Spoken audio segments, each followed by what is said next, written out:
Coming up next on the Jeff Crilley Show, you'll meet three members of the band Atomic Junkshot. We'll explain next.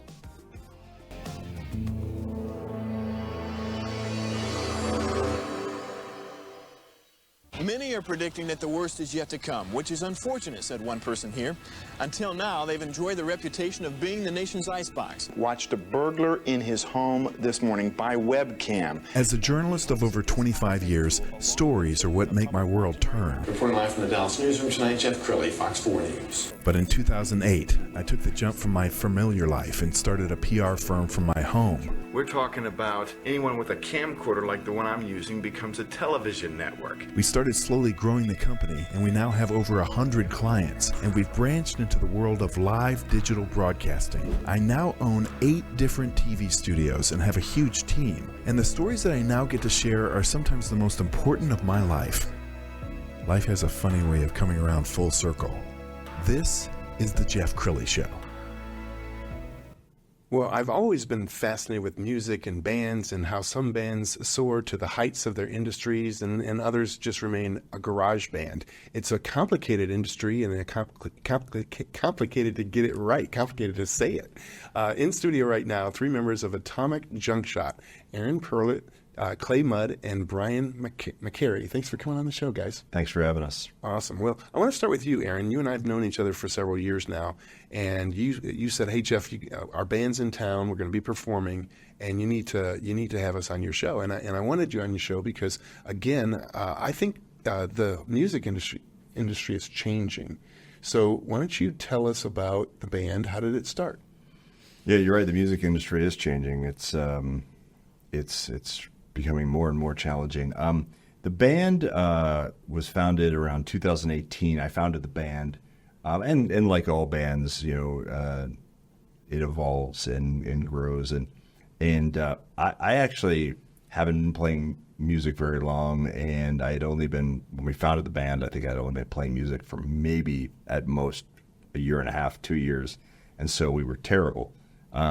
Which is not unusual for early bands to be not so good, but bands grow, they evolve, they go through changes, they add new members, and fortunately I've been able to come together with 3 other guys, and we all really enjoy playing music together, and we've been very fortunate to find just a little bit of success and tour around the country and play some places like South by Southwest and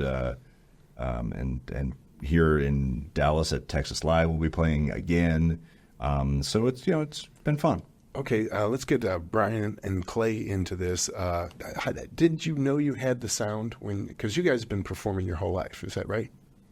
Yeah. I think I think the first time I sat in with Aaron, I just thought there were great songs, great songwriting, and I was pretty excited about what he was doing. And we spent a fair amount of time developing her to where we're at now, I'd say. Yeah, I met Aaron through a colleague. I'm a commercial photographer by my day job, and we noticed that Aaron was playing music in the front room of our studio, and I thought, well, that's interesting. I wonder if they have a bass player, and got to know him and got to hear and understand some of his songs. So that at the time, a lot of them were in development stage. A lot of them had a lot of substance, though, and a lot of potential. So I was intrigued. Okay, more in a minute. We're going to play one of their songs. A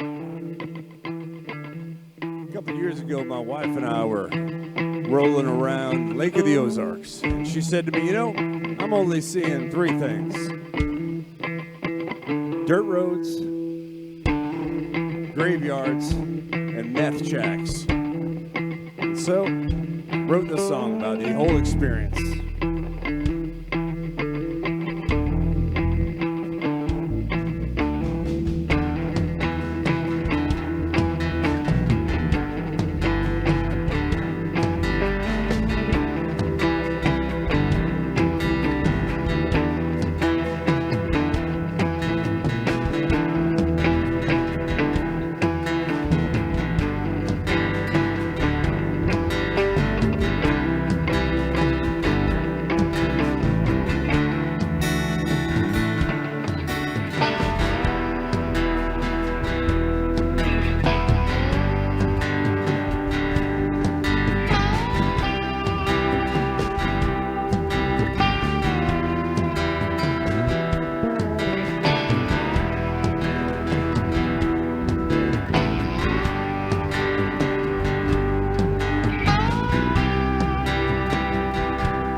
Now head to the lake for a couple of days.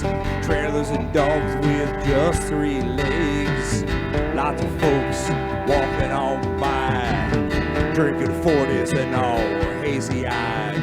Handicapped scooters, they're riding around, shooting guns and screaming and shouting, walking around in the sleeveless shirts.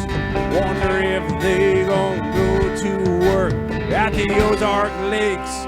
We howl at the moon, we burn our trash in the heat of June. Front yards covered in beat up cars and just dirt roads, meth and graveyards.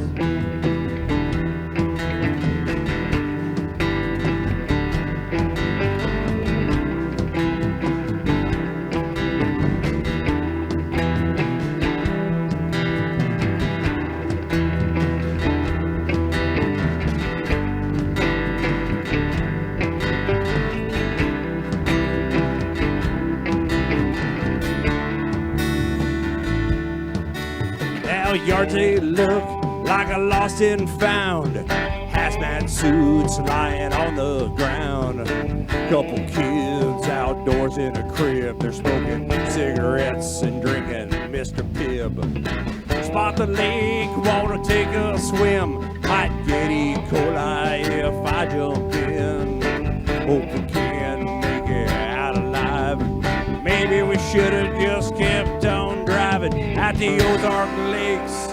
We howl at the moon, we burn our trash in the heat of June. Front yards covered in beat up cars and just dirt roads, meth and graveyards.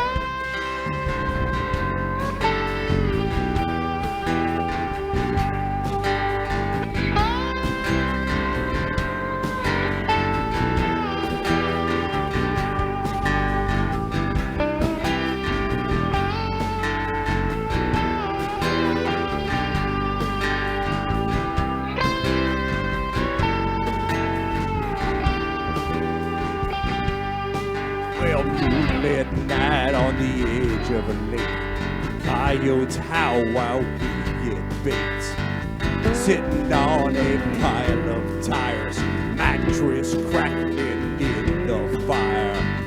Hear a siren and a few gunshots, maybe time to leave or maybe not.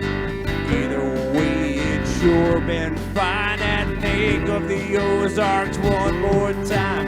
At the Ozark Lakes, we howl at the moon, we burn our trash in the heat of June. Front yards covered in beat up cars and just dirt roads, meth and graveyards.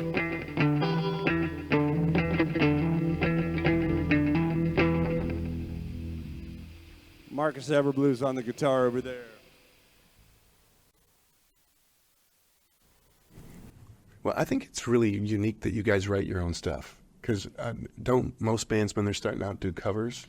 Yeah, it's not uncommon for bands that are starting off to do covers, and even I mean, it's just there's all kinds of tribute bands out there that all they do is play like Grateful Dead songs or what have you. But I just from the very beginning, when I started writing songs, I was really far more interested in writing original compositions. Mm-hmm. And not there's anything wrong with covering someone's music and trying to make it your own, but I just found it personally more interesting. Sure. Are you guys always kind of writing in your mind? Like somebody says something and you say, that could be a song? I am. I mean, Clay and I went to see Ray Wylie Hubbard play, I don't know, maybe a year and a half. So. Yeah, a year and a half ago. And on the way there, Clay was telling me this story about a space flight and these astronauts and Navajo Indians. And I thought about it, and then we were there. I was like, wait a minute, that would be a great story. And so on the drive back, we basically wrote the song driving back, and I had something composed within like a day for it, some music for it, and we started working on it soon thereafter. So it was one of those things that just kind of it touched a nerve. I'm like, this is a great song. All right, Brian, how long had you guys been playing together and practicing before you actually played in front of a live audience? Well, I think I played with Aaron for about 3 weeks, and then he was. They were going to have a show on in this little coffee shop not far from where the practice space was. So it was probably about 3 weeks.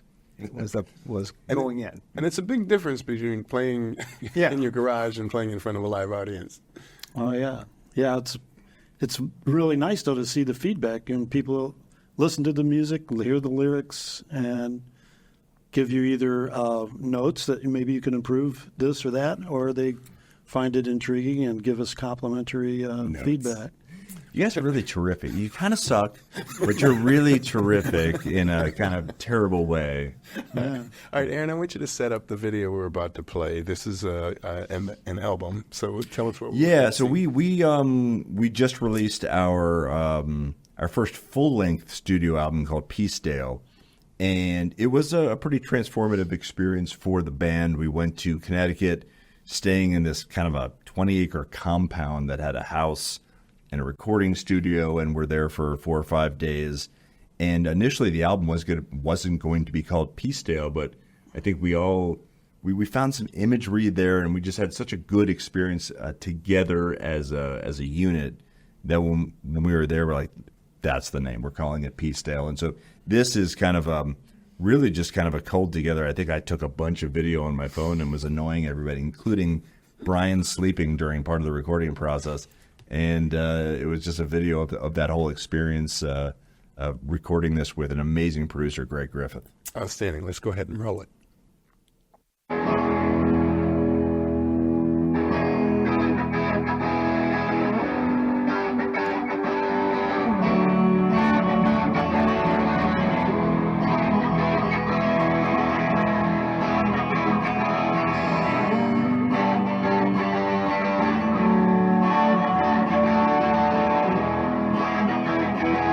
With a band like Atomic Junkshot, which have previously called themselves the worst band ever or something along that lines. You know, you're starting with a bar at a certain place. I never felt that way about them. I actually think the sum of the parts creates something kind of cool, and I almost think beyond what the band even thinks they are.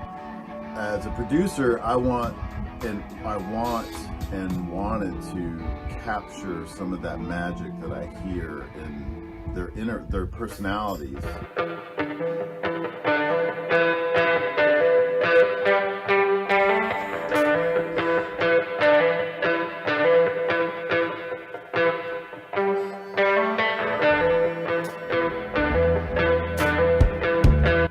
I'm having to kind of push guys to try, one, to just get what they think is the right idea down, and then to kind of hear what I'm saying and try some things in the moment that maybe are, they didn't think about, or just something I'm hearing that may be worth exploring.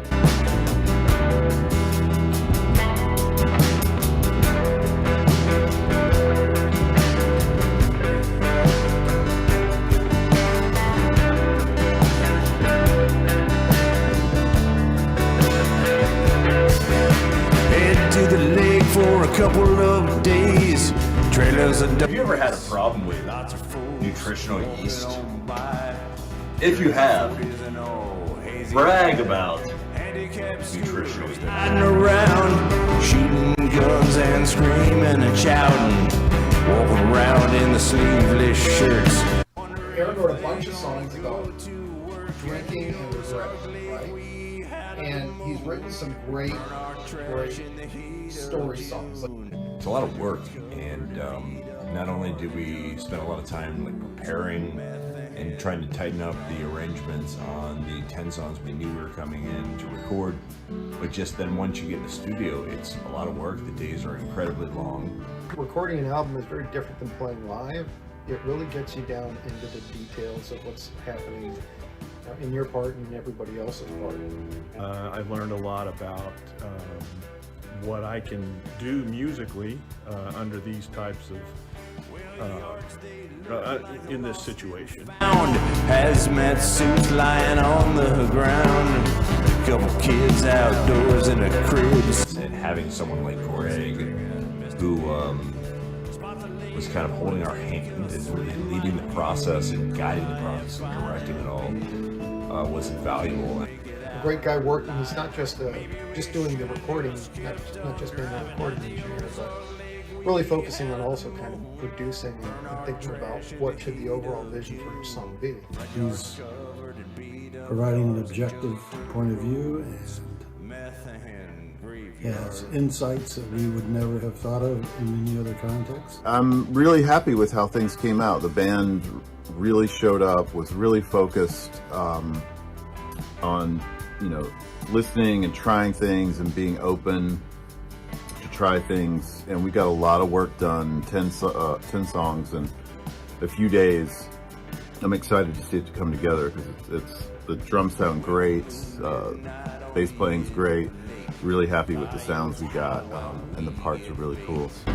Sitting on a pile of tires, mattress crackling in the fire. Hear a siren and a few gunshots, maybe time to leave or maybe not. Okay, we talked off the top of the show about how much the music industry is changing. It's not like you can go to iHeart and say, "Oh, hey, will you play this for us?" The DJs can't. They don't even have control over that anymore, do they? Yeah. No, everything's kind of controlled by algorithms, and you're absolutely right. There's, with huge things like iHeart, they've got lists of songs that are going to be playing the same, at all their shows in different markets and what have you. We're also in a space, we're kind of in that Americana outlaw country roots rock space that doesn't really have a place on traditional radio. Really the only place that it would be like public radio or even Sirius XM outlaw country. Mm-hmm. Very rare. Some people think we're country, some people think we're rock.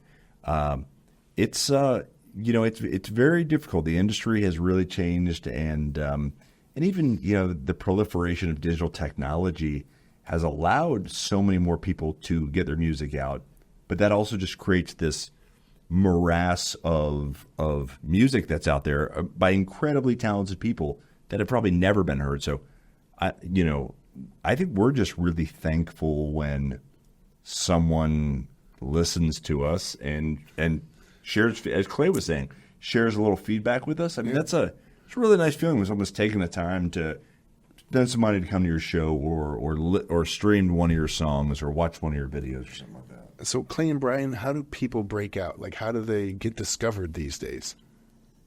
I think it's an organic process. It just happens naturally because, as Aaron said, the digital availability of everything to everyone is there. If you have a particular genre of music or a style that you like, the algorithms can ferret out all the little nuances of all kinds of acts and musicians, performance artists that are out on the internet and available to everybody. I mean, do you guys take the attitude we're always one hit away from? I mean, like the Beatles came up with "Love Me Do." I mean, there had to be a first hit. You just have to keep going out there and writing songs and take a swing at failing over and over. Everybody who made it because they worked hard at it, and a lot of it today. It used to be you could hook up with a promoter or somebody who was connected in the industry, and now you have to connect to your audience. I think we focus on direct. Aaron's been great about really helping us connect to the audience and build the audience, and I think that's really going to be the key today. A record company doesn't want to, or even a promoter doesn't even want to touch a band unless they have, 500,000 to 1 million followers on YouTube or on, TikTok or something like that. So it's dictated also by the following you can build. And let's face it, we're a bunch of old, broken, disgusting looking, smelly, fantastic. Our music is great. Fantastic songwriters. We're like I said, we're happy. Like tonight, we're gonna be playing for a packed house at Texas Live. It's going to be a lot of fun. We love playing music in Texas because our sound is very much like kind of a Texas rock, that hybrid between country and rock and roll that we all really love playing together. Yeah, and Aaron gave us a personal concert. We were all having lunch here at Real News, and so let's go ahead and roll that tape.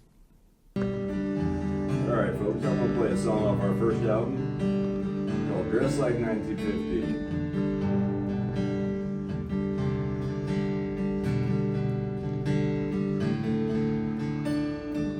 Overcast day in Dwight, Illinois, you could miss it in the blink of an eye. At the old Route 66 family diner, not far from Tractor Supply. Having a gypsy skillet and a cup of joe when some more ragged boys roll in. After all night drinking at the VFW, smelling like cheap beer and gin. They were dressed like 1950, just like David Uncle sang in a story about Hank Williams in that Ohio prison twang. Cotton jackets down to the waistline, and the shirt tucked in, pleated pants. Yeah, they dressed just like my daddy. I bet they served in Vietnam.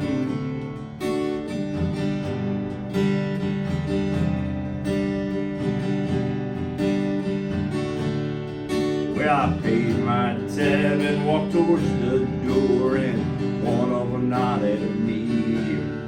Said, boy, why don't you join us?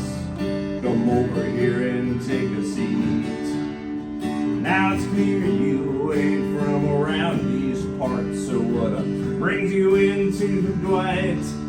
I said my daddy grew up in this town, think I served with you alright. Yeah, they dressed like a 1950, just like David Allen Coe sang in a story about Hank Williams in that Ohio prison twang. Cotton jackets down to the waistline, and the shirt tucked in, pleated pants. Yeah, they dressed just like my daddy. I bet they served in Vietnam.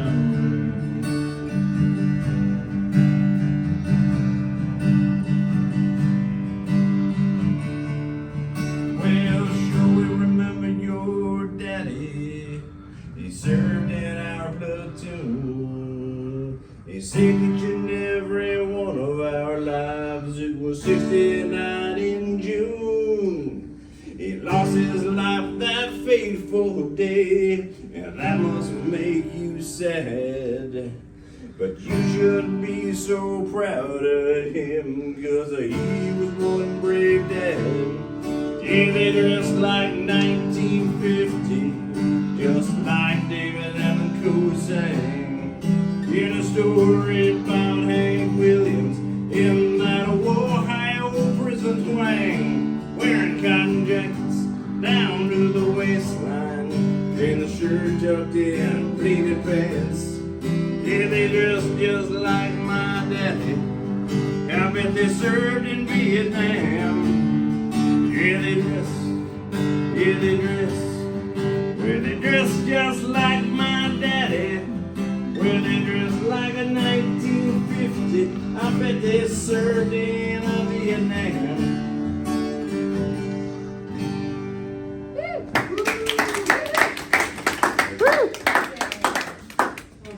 Thank you. That was cool. That was really cool. So as we kind of wind this down, I want you to talk about what each one brings to the group and what makes it special. I mean, something tells me you're a little bit of the class clown. Are you? Sure. I mean, that's been my role in life since I emerged from my mother's uterus, and no, I think I think my role is more the orchestrator. Songwriting is really important to me. I love doing it. I love spending time doing it. And this band means so much to me And so a lot of times when in the songwriting process, typically how it works is I'll bring a song in and I'll play it for the guys once through on an acoustic or an electric guitar, and they're all just kind of sitting there listening and thinking through. And then all of a sudden Clay might start playing, just noodling around with bass parts, and Brian might start, I might hear Brian do like different drum beats or drum fills in different parts of the song as he's just experimenting to see what might work. And we sit there and we play it 3 to 5 times, and Mark does the same thing with guitar leads, and usually it'll take us a number of weeks after that point. Like we'll come back a week after that, and play it a couple times through, and they'll be thinking about it in between. And so I think that probably my role has been kind of the orchestrating that aspect of it, but it's stuff that I could not do without the aggregate. The aggregate is meaningful and powerful. Brian, what do you think you bring?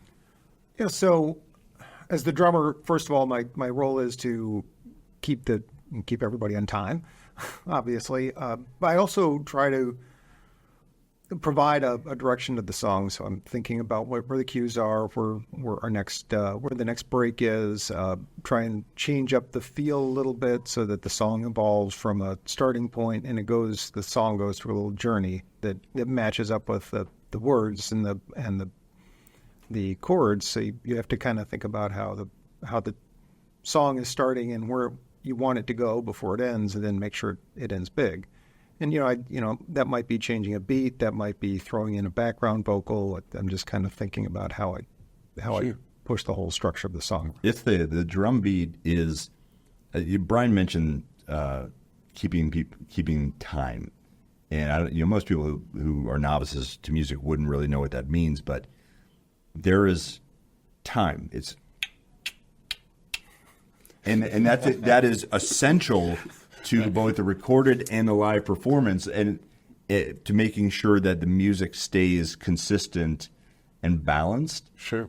And the drum beat is so remarkable in that the change of the complexion it can have. Well, I'm a big fan of that thing you do, and the drum beat. I mean, it changed everything, didn't it? It did. And drums are obviously I love them, but they lie underneath the music, but they really provide the skeleton that the rest of the music hangs on. And so you want to keep it from speeding up, slowing down, but you also want to give it the right feel. All right. Yeah. Clay, what do you think you bring to the group?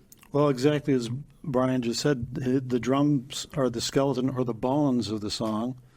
The bass is basically outlining the major muscle groups of the key signature, the direction, the dynamics, the space, or the in between the notes kind of things that can be accommodated. I think the bass gives everybody kind of a framework. Mm-hmm. The guitar players can embellish or put decorative little fills or little embossed areas along the edges of the music. Do you improvise? Like tonight, will you be improvising a little bit? I think we all improvise almost every time we play, because it's, unless you are in a exacting cover band situation where it has to be the same every time you play She Loves Me, She Loves Me Not, or whatever the song is. Right. That's not even a song, it's just a poem. But give Aaron 30 minutes, it'll be a song. I will say one thing Clay left out that I think is really important. That the bass gives the song, it gives it its groove. I mean, that's really where it gives it its groove. And then Mark, who's not here, our lead guitarist, I think that's actually the most artistic piece of, at least of what we do. Because what I'm doing is just kind of like setting the table, but Mark is dipping in and out with dropping these leads, and they're inescapable. Sometimes if you're not paying attention, the bass can escape you because it's that low end, but Mark's leads are inescapable for kind of the average listener, and they really give this complexity on top of everything else. Like Clay and Brian are kind of holding things up. I'm right there in the middle, and then Mark's coming on top with like the table setting. No, this has been great, and I want to end with a call to action. I think the best way my audience can support you guys is by streaming your music. So in the last minute or so, why don't we leave you with the final word, Aaron? What do you want to tell the listeners? Yeah, I mean, we're just, one, thank you for having us on today. We are deeply appreciative of any opportunity to share our story. And, if you want to learn about us, you can go to atomicjunkshot.com. You can stream our music anywhere you would stream music, whether it's Apple or Pandora or Spotify or what have you. So, we appreciate that people that want to discover us and discover independent music. And, we're very thankful, and just to have each other. And, I'm thankful for them. They're not thankful for me. But to have each other and have people who are, willing to give us a shot. So this was means wonderful. a lot. What a great show. Thank you so much for coming on. We're going to end with website once again, which is atomicjunkshot.com. Thanks, guys. Thank you so much. That's it for now. We'll see you next time.